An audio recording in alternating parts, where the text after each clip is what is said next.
It is my pleasure to interview Mandeep Bhari, Associate Provost for Planning and Design, University of Southern California. The Living History Project is sponsored by the Emeriti Center, Dr. Jeanette Brown.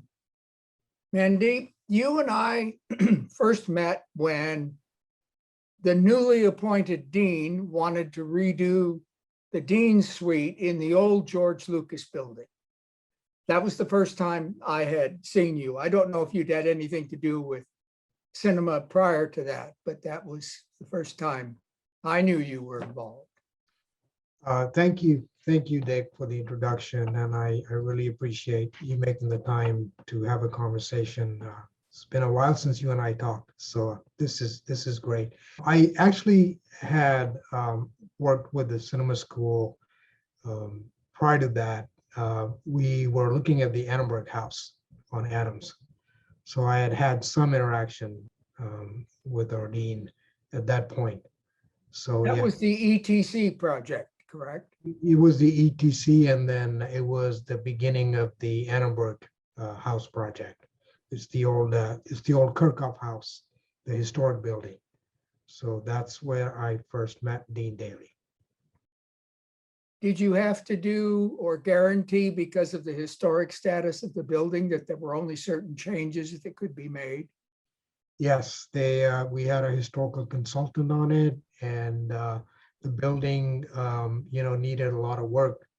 So we got a team involved through facilities and started the project with the dean's leadership. What were you doing before being hired by USC? Where did you go to school and what did you study?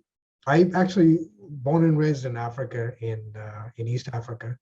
And I went to school in Africa, the Kenya Polytechnic, that's my school. And then after college, I moved to Los Angeles. And my background is in design and construction. So when I was in Los Angeles, I actually worked for an architect as a project manager.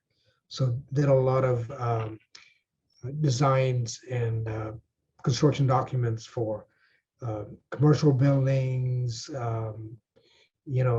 educational institutions, and also custom residences. So that's the background I have, is in design and construction. When you first came to USC, where were you? What department were you in, and who did you report to? When I first came to USC, I actually worked for, the department was called Planning and Design, and it was under the umbrella of the university architect. So that's who I worked for as a project coordinator. What were your first impressions of USC? My first impression was I was a little scared, to be honest with you, because USC was a big name even back then, and knowing it's a research university, it was both scary and also very sort of exciting, in the sense that this is a cutting edge research university, and the projects that the university undertakes are on the bleeding edge of research, and both on the sciences side, and as you and I work on the performing arts side. So not knowing, it's not doing the same old thing. It's thinking about what really hasn't been done yet, and that was the exciting part. That was, and also the scary part. I picked up an old card of yours, I think you gave me when we first met, and that was construction and project management services, facilities management services. Yes. At one point. And now you've made the transition, like the Emeriti Center, to the Provost's office. Yes, right. Talk a little bit about that. Yes. So over the years, I've been, blessed, and been sort of given the opportunities to, experience different sort of areas of the university. My early, years was working with, like I said, the university architect, and then with facilities, as being part of the facilities management team. And that was more on sort of the operational side. And for the last few years, I had the opportunity to sort of move over to, sort of the academic side and working, in the provost office. So it kind of happened, over the years. And it's been very interesting to be, on sort of the academic side to view projects and on how they get executed. So having the experience of working on, actually being a project manager to now reviewing projects for approval, is a very interesting transition. I'd always wondered what it would be like to be on, the other side of the house, and I've been finding out. So I'll bet. Who were the major influencers in your career? there have been several folks that, have been just amazing influences, present company included. Um, you know, I think I've, the last almost 30 years, one of my big influences has been, the dean of the cinema school, Dean Daly. And, it's been amazing to learn from the dean, how she approaches projects, how the thinking behind the projects, the donor inclusion, fundraising. So that's, and I think one of the biggest influences is the just constant service to the university, and particularly to the cinema school. There is no drop off. I mean, it's always about USC and the School of Cinematic Arts. I think that is rare these days. Uh, there have been, other folks along the line. Uh, One of the folks that, and you probably remember him, was Chuck O'Regan, who ran facilities, as a director of maintenance and facilities management, and also learning from Chuck about service to the university, you know, do whatever it takes to make sure things are getting done, and there was no hesitation in stepping up to get things done. And that was, the facilities management piece. And then on the provost side, I have uh, Rob Cooper, who's a great influence on me in how the academic side looks at the university.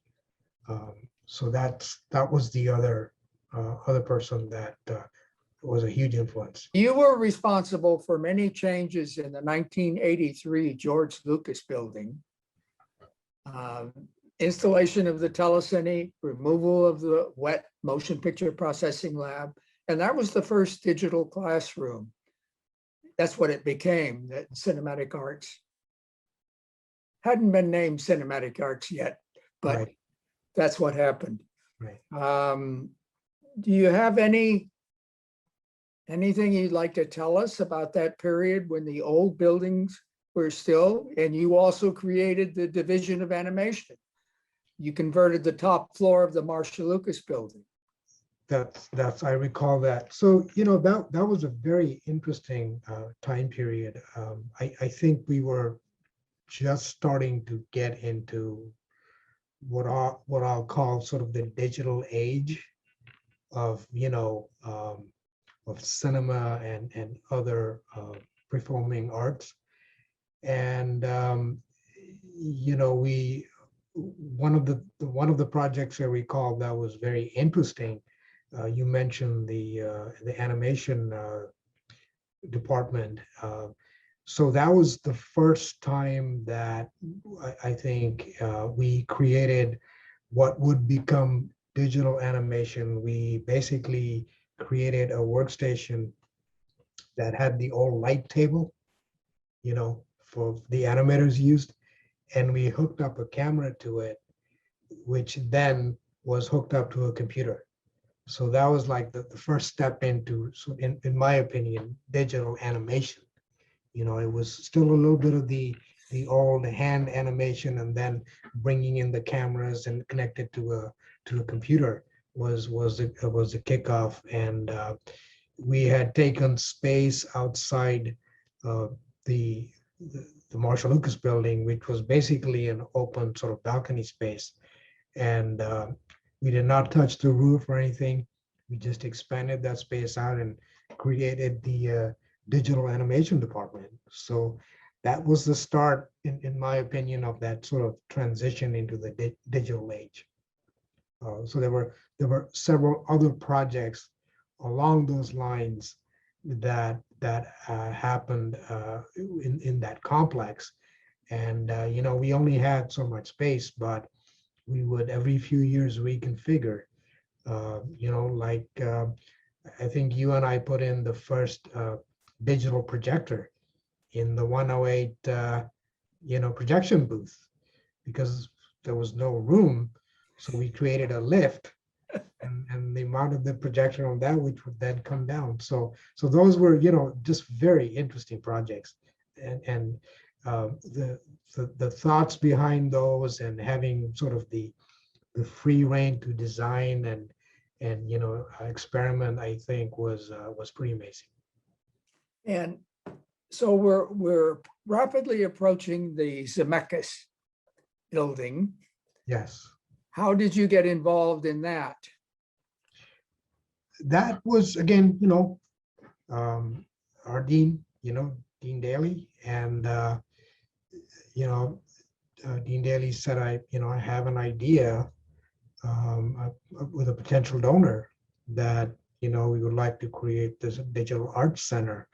So how we should explore it. So what we ended up doing was kind of talking about what the building would house, what the program would be, what the curriculum could be, and then based on that, we sort of mapped out a concept, which the dean then took to the donor.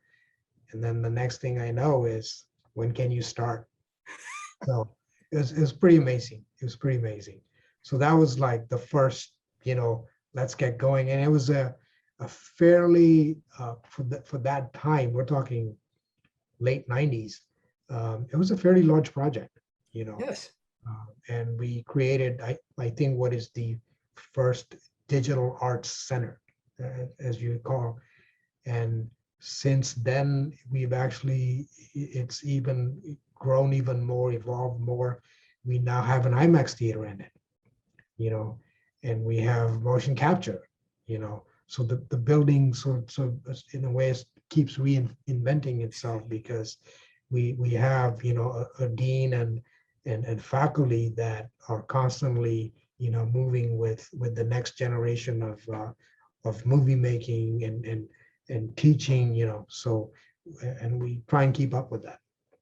And I remember you and I sat with a number of faculty people, because we had those 4 classrooms, digital classrooms, that were going to go online. And we said, what do you want?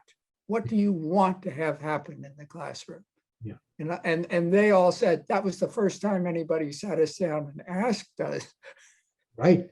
It was, what do you want? And then the other, I think, aspect of that was, thinking about the technology of because it was changing so fast, just like it is now, having to put in the infrastructure to make those types of changes in the future. So we had to think like 3-5 years ahead.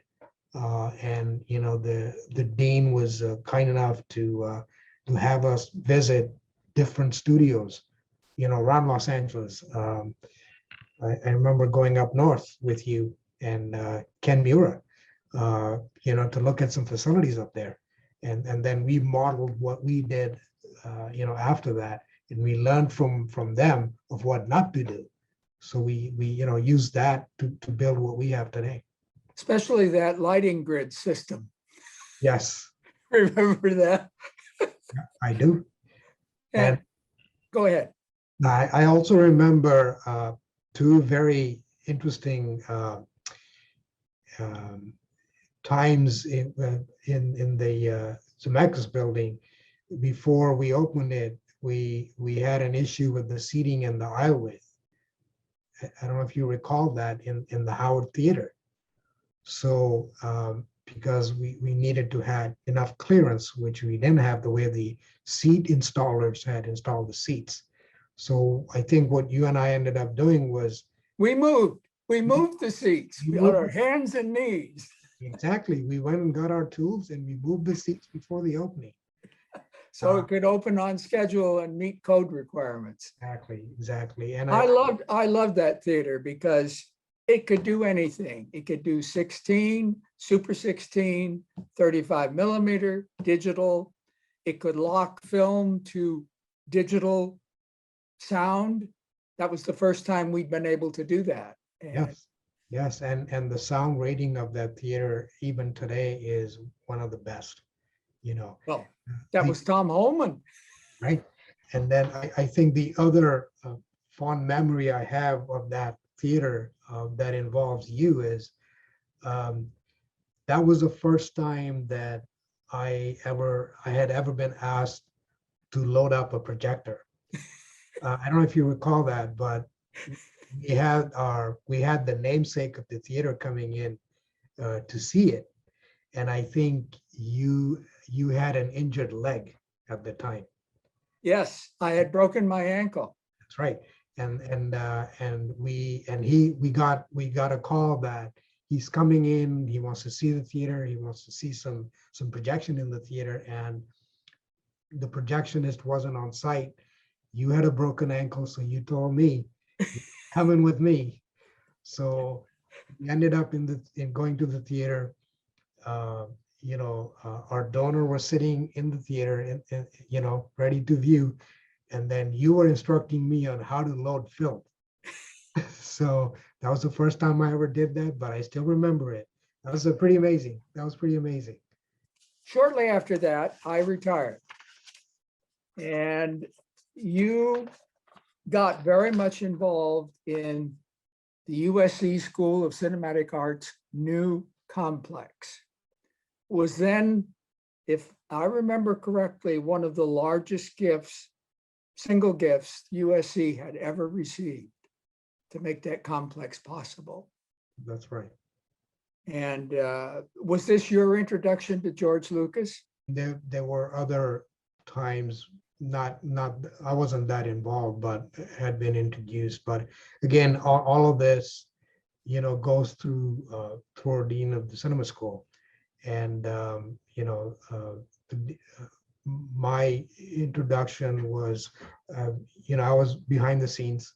We worked everything through Dean Daly, but it was, Dean Daly had asked that, I be involved in the project, which I was just thrilled about and just scared, because who it was for. But it was pretty amazing, the way everything was done, the concept, the ideas. And I had there, you asked about influences, that I've had. Obviously Dean Daly's at the top of that list. But with her, I also got the ability to meet folks, that actually were part of the Lucas Foundation. Angelo Garcia, amazing, a partner in a lot of the projects that, ended up being part of the cinema complex. Mr. Tom Brady, who was also a project manager assigned by the Lucas Foundation. So as a team, working with Dean Daly, we managed to get this complex going. So it was a pretty amazing time, and the speed at which it started, got designed, through the city permits, approvals, and then out of the ground. And it was, 3 phases. And the construction went fairly fast, as I remember. The construction went fairly fast, and the construction, particularly for the, what we call SCA, Building A, was a little bit unique in the sense that that was sort of the first big, 3D modeling project that the university, got involved with at that scale, because that's how the Lucas Foundation worked. That's how they did their buildings. So they when we were working with them, they said, well, this is how the project's going to run. So that was sort of the first, movement into 3D modeling, and that project was designed and built using modeling. And the structural systems are very unique for that building, because one of the stipulations, or at least one of the desires, was we don't want to see any construction joints outside the building. So that's why you see the plaster. There aren't that many expansion joints. You'll see in the building. The way it's designed is they're basically 10-foot panels behind the plaster that are rebar. So in an event there's an earthquake, or there's movement, we can actually go back and fix the cracked panels and then replaster. So that was a very unique design, both from a structural standpoint, and the buildings are unique. There's nothing like that anywhere. So we're all very proud of that. You're now, as I understand it, serving as the liaison between the university and the new Lucas Museum being built in Exposition Park. You were also involved in the siting of the museum. You want to tell us a little bit about how all that came down? Yeah, I'm just part of a team, Dick. So when the idea came about, our university's senior administration, took a very active role in assisting, the museum to lay out get the contracts done. And I think the big part was the entitlement process, which our university, with the relationships we have with the city and the folks we have, like in our real estate department, that have know the inner workings of how to get entitlements done, I think was what got things moving so fast. And to get the museum to Los Angeles. So it was a university-wide effort. We had a lot of folks that worked, to make sure that we could bring it to Los Angeles. And USC, Dean Daly are a big part of that. Changes and innovations you're most proud of in the time you've been here? Wow. There've been a lot of changes. There's a lot of innovation. I mean, I've obviously had a lot of opportunity to work with with our School of Cinematic Arts. I have also been just blessed to work with a lot of our other schools, and how they've changed.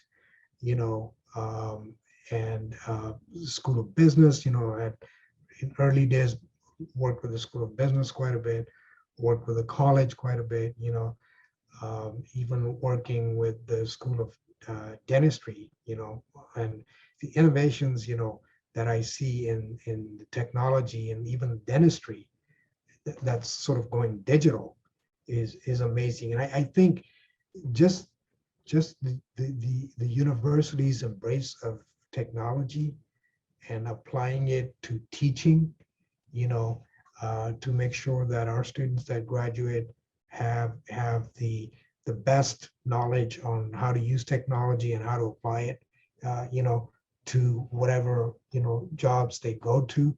I think that's the part that I'm most proud of. If you look at our classrooms, um, our general use classrooms, the technology that we use, we're up there, and I think it was especially, to me, it was very sort of, I want to say, comforting because of what we went through, in the last year and a half, during, the pandemic.